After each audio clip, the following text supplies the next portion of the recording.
Hello students, welcome once again. इस video lecture में हम लोग इलेक्ट्रोकेमिस्ट्री चैप्टर के बारे में पढ़ाई करेंगे। इलेक्ट्रोकेमिस्ट्री में क्या पढ़ना है हमको, पहले तो इसको इंट्रोड्यूस करेंगे, फिर आने वाले लेक्चर्स में इसके डिफरेंट टॉपिक्स को हम लोग एक्सप्लेन करेंगे। तो आइए स्टार्ट करते हैं इस वीडियो चैप्टर को। इलेक्ट्रोकेमिस्ट्री, इस चैप्टर में बेसिकली हम लोग को पढ़ना है सेल के बारे में। सेल क्या होता है, आप लोगों ने देखा होगा सेल, बायो वाला सेल नहीं है ये। सेल क्या होता है, तो सेल एक डिवाइस है, आपके स्क्रीन पर आ रहा होगा different types of cell. Cell एक डिवाइस है जो कि इलेक्ट्रिकल एनर्जी को केमिकल एनर्जी में और केमिकल एनर्जी को इलेक्ट्रिकल एनर्जी में बेसिकली कन्वर्ट करने का काम करता है। ठीक है, इलेक्ट्रिकल डिवाइस है ये। अब ये सेल बेसिकली दो तरह के होते हैं। एक होता है इलेक्ट्रोकेमिकल सेल, इलेक्ट्रोकेमिकल सेल, और दूसरा होता है electrolytic cell. Cell are of two types, electrochemical cell and electrolytic cell. क्या होता है electrochemical cell, what is electrochemical cell? देखिए, अ डिवाइस, सेल एक डिवाइस है, तो device which convert chemical energy into electrical energy is called electrochemical cell. एक ऐसा cell जो केमिकल एनर्जी को इलेक्ट्रिकल एनर्जी में कन्वर्ट कर दे, उसको हम लोग इलेक्ट्रोकेमिकल सेल बोलते हैं। दैट मीन्स ये केमिकल एनर्जी और इसको कन्वर्ट कर दिया इलेक्ट्रिकल एनर्जी में, इलेक्ट्रिकल एनर्जी में। तो सेल एक ऐसा डिवाइस है जो केमिकल एनर्जी को इलेक्ट्रिकल एनर्जी में कन्वर्ट करता है। कैसे कन्वर्ट करेगा, तो उसके अंदर ऑब्वियस है रिएक्शन होता होगा। वो रिएक्शन सब रेडॉक्स रिएक्शन के नाम से जाना जाता है। एक बात और इस चैप्टर में आगे बढ़ने से पहले बता दें कि इसको समझने के लिए आपको रेडॉक्स रिएक्शन के बारे में कुछ बेसिक्स जानकारी जो है होनी चाहिए। तो अगर आपको पता है तो वेल एंड गुड, अगर नहीं पता है तो मेरा पिछला वीडियो लेक्चर है रेडॉक्स पर, एक वीडियो लेक्चर होगा, आप जब सर्च कीजिएगा तो आपको मिलेगा कि रेडॉक्स रिएक्शन पर ही। आप अगर उस चैप्टर को देख लीजिएगा, टॉपिक लेक्चर को देख लीजिएगा, तो आपको बहुत हद तक रेडॉक्स समझ में आ जाएगा। मैंने डिस्क्रिप्शन में भी डाल दिया इस वीडियो के उसके लिंक को, तो अगर आप देखना चाहें तो वहाँ से भी देख सकते हैं। तो आगे बढ़ते हैं। इलेक्ट्रोकेमिकल सेल में केमिकल एनर्जी वो कन्वर्ट होता है इलेक्ट्रिकल एनर्जी में। फॉर एग्जांपल, जैसे हम लोग एक मोबाइल फ़ोन के सेल को चार्ज कर रहे होते हैं, तो उसमें क्या होगा, या मोबाइल फ़ोन के सेल को जब हम लोग यूज कर रहे होते हैं तो उसमें क्या होता है, जब हम लोग यूज कर रहे होते हैं तो उसके अंदर केमिकल एनर्जी कंजर्व है और वो केमिकल एनर्जी इलेक्ट्रिकल एनर्जी के फॉर्म में कन्वर्ट हो रहा है और हमारे डिवाइस को ऑपरेट करने में हेल्प कर दे रहा है। या फिर आप घर में इन्वर्टर यूज करते हैं, तो इन्वर्टर में जो बैटरी लगा हुआ है तो इन्वर्टर उसमें क्या कर रहा है, तो उसके अंदर केमिकल रिएक्शन हो रहा है और उस केमिकल एनर्जी को वो कन्वर्ट कर दे रहा है इलेक्ट्रिकल एनर्जी में, हमारे घर में इलेक्ट्रिसिटी सप्लाई हो रहा है। तो वो किस तरह का सेल है, वो एक इलेक्ट्रोकेमिकल सेल है। क्लियर? अब समझते हैं हम लोग इलेक्ट्रोलाइटिक सेल किसको बोलते हैं। इलेक्ट्रोलाइटिक सेल ठीक इसका उल्टा होता है, a type of cell which convert electrical energy into chemical energy is called electrolytic cell. यानी कि इसका वाइस वर्सा प्रोसेस है वो, इसको समझिए इलेक्ट्रोलाइटिक सेल।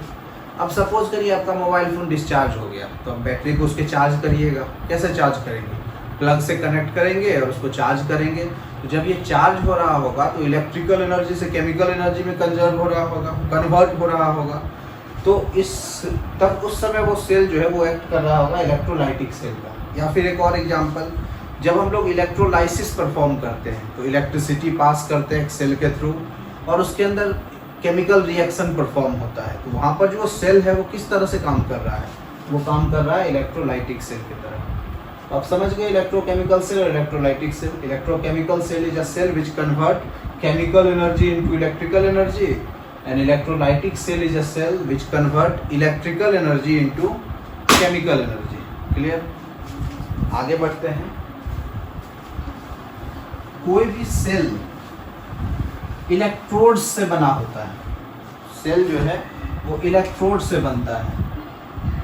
एक सेल को बनाने के लिए हम लोग को इलेक्ट्रोड चाहिए, दो इलेक्ट्रोड चाहिए, इलेक्ट्रोड 1 प्लस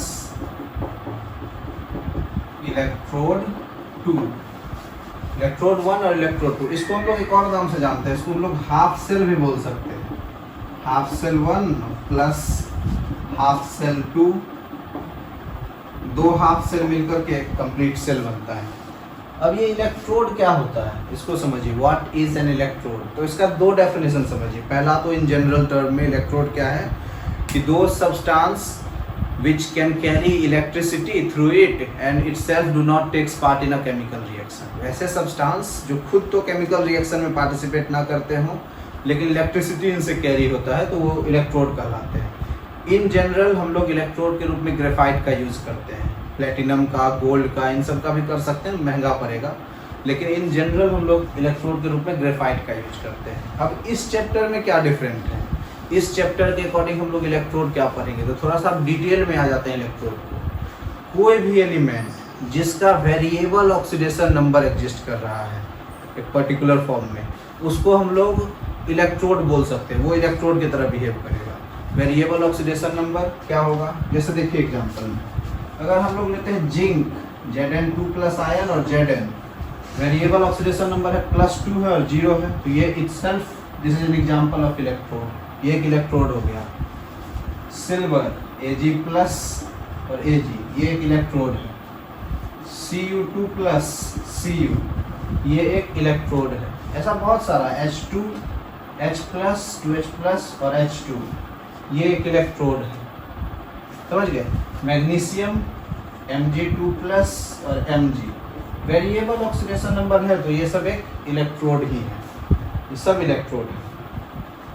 अब हर इलेक्ट्रोड का एक पोटेंशियल होता है जिसको हम लोग क्षमता होती है, इसको हम लोग इलेक्ट्रोड पोटेंशियल बोलते हैं। डिफाइन कैसे करेंगे इलेक्ट्रोड पोटेंशियल को, देखिए the amount of work done by an electrode to carry 1 unit charge from infinite to a point is called electrode potential of that electrode.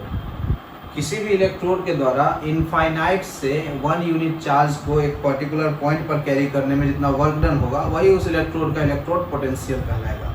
अब हम लोग जानते हैं कि इलेक्ट्रोड पोटेंशियल जो है इसको हम लोग कैलकुलेट नहीं कर सकते हैं, लेकिन दो इलेक्ट्रोड के पोटेंशियल के डिफरेंस को कैलकुलेट किया जा सकता है।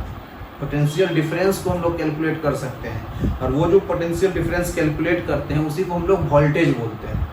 आम बोलचाल भाषा में वोल्टेज और स्टैंडर्ड लैंग्वेज में उसको ईएमएफ बोलते हैं, इलेक्ट्रोमोटिव फोर्स। तो हम लोग समझेंगे कि ईएमएफ क्या होता है और इलेक्ट्रोड पोटेंशियल तो समझ ही गए। तो इलेक्ट्रोड पोटेंशियल के बाद ईएमएफ क्या होता है और इसको कैलकुलेट हम लोग कैसे करते हैं।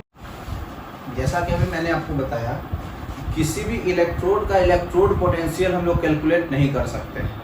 हम लोग जब भी कैलकुलेट करेंगे इंडिविजुअल कैलकुलेट नहीं कर सकते हैं। हम लोग जब भी कैलकुलेट करेंगे तो पोटेंशियल डिफरेंस कैलकुलेट करते हैं। तो फिर जो आप टेबल देखते हैं इलेक्ट्रोकेमिकल सीरीज का, वो कैसे पता चलता है, उसमें तो पोटेंशियल लिखा हुआ है, उसको कैसे कैलकुलेट किया गया है। तो देखिए उसको कैलकुलेट करने का तरीका है।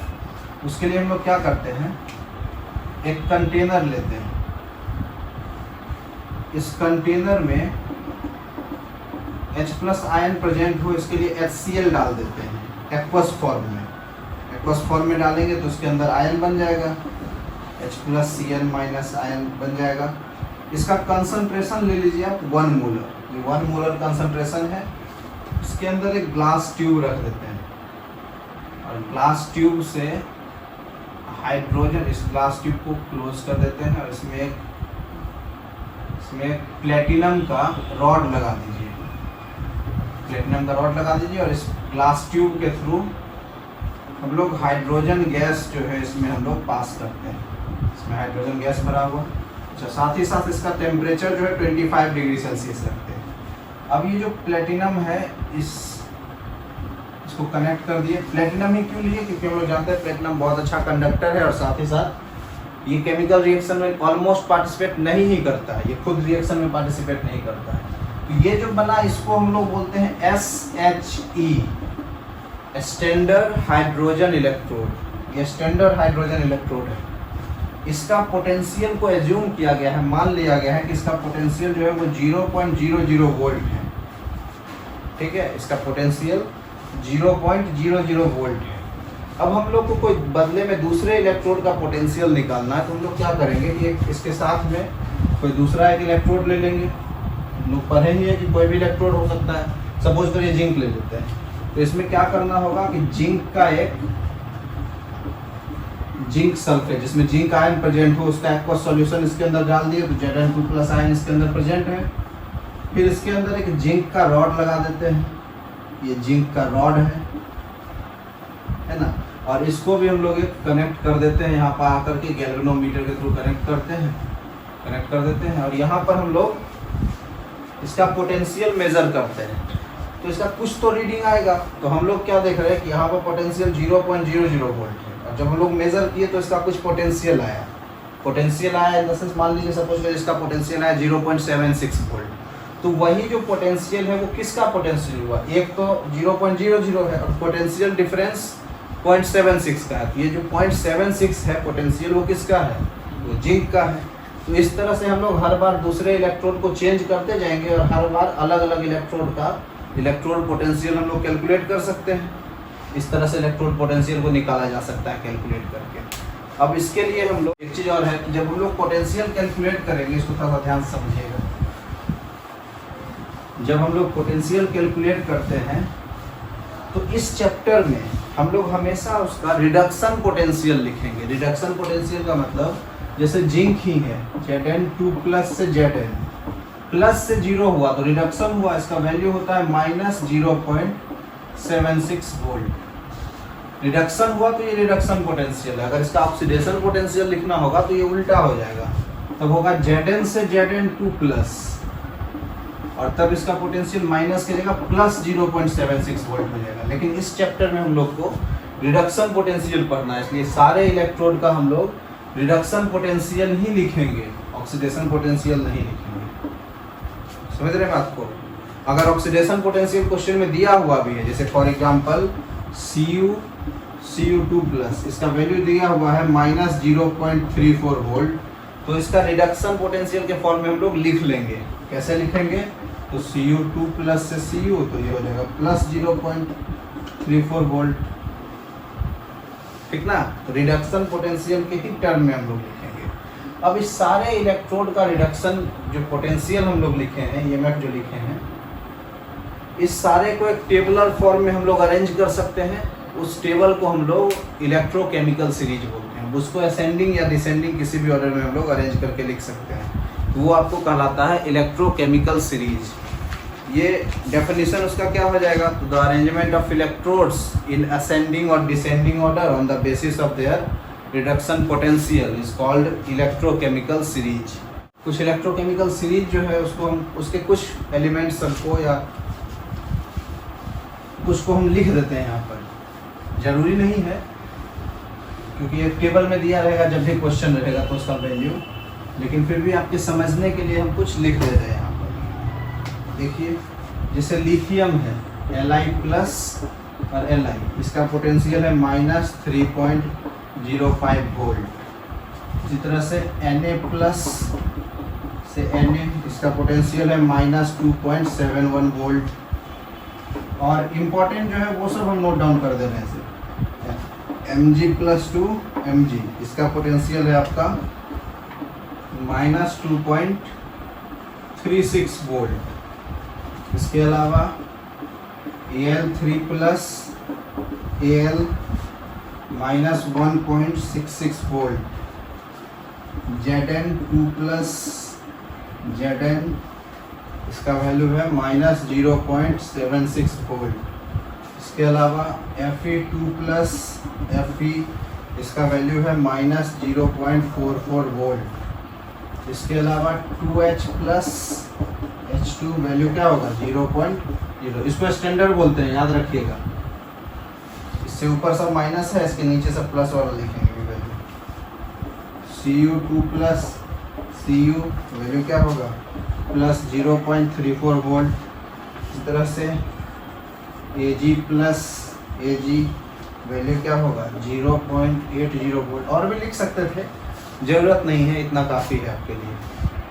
ये क्या है देखिए, ये किस ऑर्डर में है, तो ये जो है आपका असेंडिंग ऑर्डर में लिखा है, माइनस से प्लस की तरफ जा रहा है। और सब देखिए सब रिडक्शन पोटेंशियल है, +0 +0 +0 रिडक्शन पोटेंशियल है।